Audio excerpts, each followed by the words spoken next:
Hey, Paul here for Retro Gaming Arts, and we just got a bunch of mega amps in on our website. So this video is going to be, I'm just going to show and briefly explain the install process, even though on the website it has all the different install diagrams made by Helder, who made the PCB board. And we're also going to do a comparison and show the difference between regular Sega Genesis Model 2 and then a mega amped Model 2. So let's go.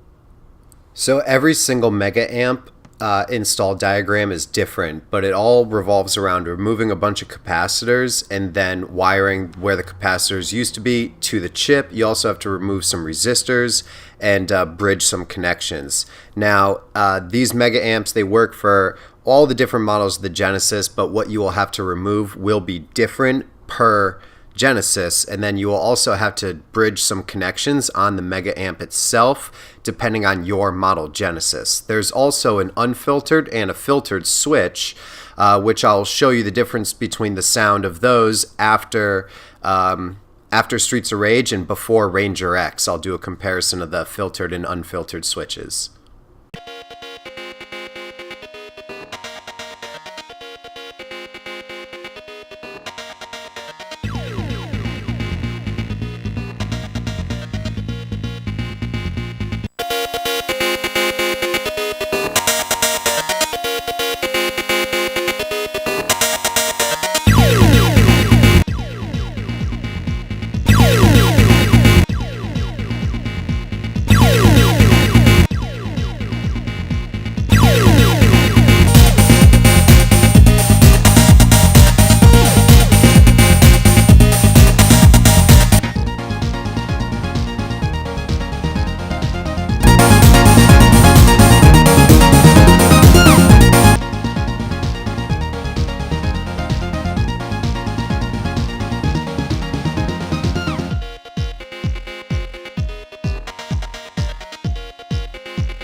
Let me know what you think about the mega amp in the comments, and if you know anybody that would love this, send them to the website or send them to this video. Share it, let them know about it. And as always, thank you guys very much for watching. Thanks for checking out all the other videos, all of that kind of stuff, and I'll see you next time.